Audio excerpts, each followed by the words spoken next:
What's up, guys? It's your girl Trudy Ann, and I am back with another video updating the IR category. And for my F folks, please bear with me. F category is just not moving how we would expect it to move. They're doing other things and they're trying to clear whatever else backlog they have dealing with. I'll do a separate video to talk about what I think is going on with F category and with also the bulletin. But in today's video, I want to update September's letter for the IR category. No, a lot of persons in the IR category I know are celebrating because they didn't just do half a month as they've been doing for a few months or a 1 month movement or a month and a half. They gave us 3.5 solid months of movement. So they completed the second half of December DQ dates 2022 and they got to, let's say, mid-March 2023. No, that's a big jump. So a lot of persons are lined up to go to interviews, let's say in October and November. So there will be a lot of persons lined up also for medical. And I'm posting this video in October. So, the letters were released on the 14th of September. So by now, I'm hoping that everyone scheduled their medical dates.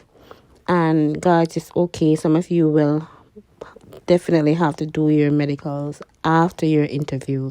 And that's totally fine too. Back in the days, you'd say, oh, you have to do your medical before you go to your interview. They have been doing this for quite some time now, since the pandemic, where medicals are being done after interview because of the amount of persons they have doing medical. It does put you at a disadvantage because sometimes Andrews will take some time to send over the medical. So you will do your interview and then you'll be placed into administrative processing, because it's just a fact of the matter that if you go to your interview and everything is not present there, you will probably have to wait for quite some time. Some persons wait a week, some wait for an extra 3 months.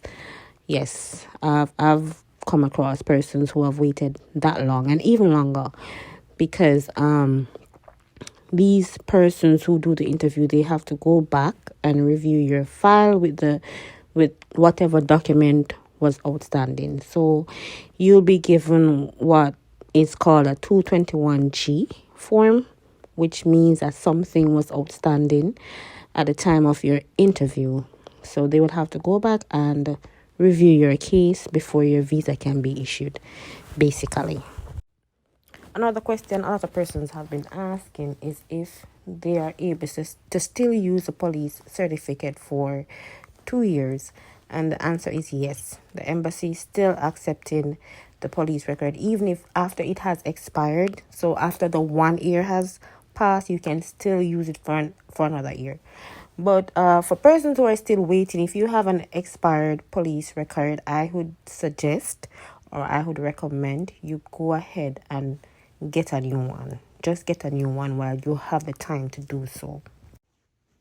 And please, guys, I am begging you, do not go to your interviews without all the required documents. You need to have the original documents of everything that you submitted at the NVC stage. All right. So if it is your spouse that is filing for you, you need your marriage certificate. If the spouse has divorced, had other marriages, you need those certificates as well. I have a video on the channel about all the documents that you will need. Please go ahead and check that video out. I'll try to link it somewhere. I'm not that savvy when it comes to these things, but if I haven't succeeded, if you don't see it popping up anywhere on your screen, just go ahead and search my channel for that video. And the only thing you really need to add to what I had there is 2022's tax documents. That's the only addition. Another thing, guys, the flu season is coming up and the flu vaccine will be required. So for those who you're next in line, let's say you have your DQ date in late March or early April 2023, I would suggest you go ahead and get that flu shot. Because when I was doing my medical, Andrews did not have the flu shot. And people were scampering all over the place looking for where they could get the shot. So do yourself a favor and get some of these vaccines before you even go to your medical. I mean, it might be late for those who already got their interview letters, or even not so late, because you can still go ahead and get some of the shots that are required. All right.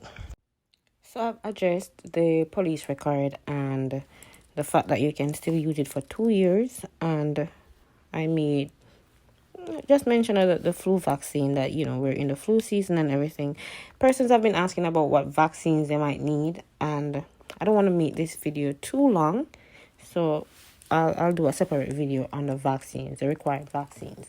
But I want to take this time just to answer a question I saw posted that I believe everyone or persons who are waiting would benefit from the answer, and to give my IR ones and my CR ones some advice that I have been trying to put into your heads, the spouses who are living in America, that you should, if you can, it's not a must that you do, but if you can, please accompany your spouse to the interview. It shows unity, solidarity, that kind of thing, because it's a big moment for the applicant. So I'm going to show you what someone who went to their interview and who sat and watched other persons being interviewed, what they said about it. Because I've been preaching that, and I'm happy to see other persons agreeing that it's not a bad idea, if you can make it to the interview, that you accompany your spouse. So on to the question from Patricia Castle 7940.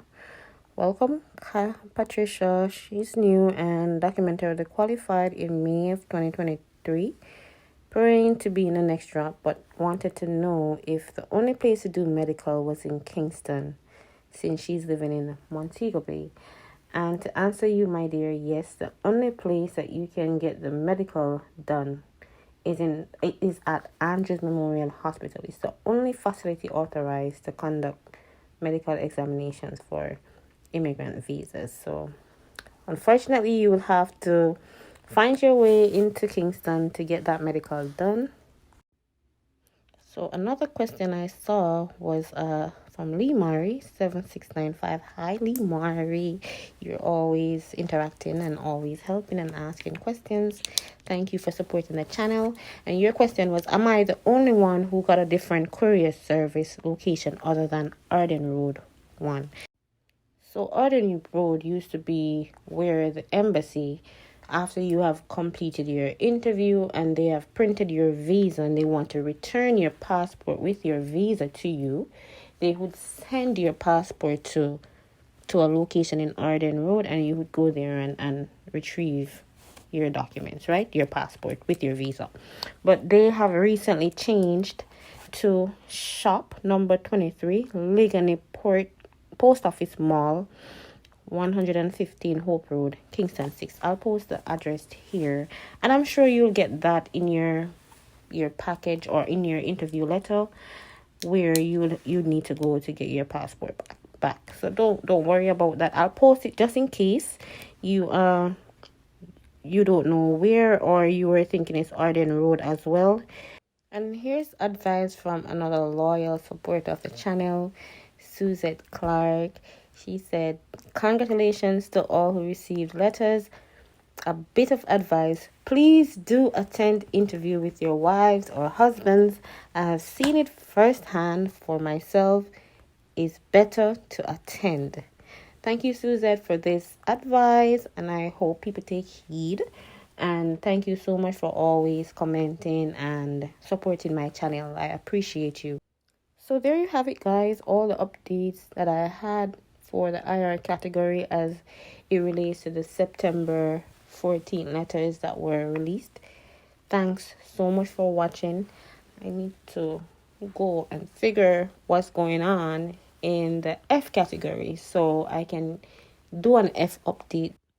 So thanks for watching and see you in the next one.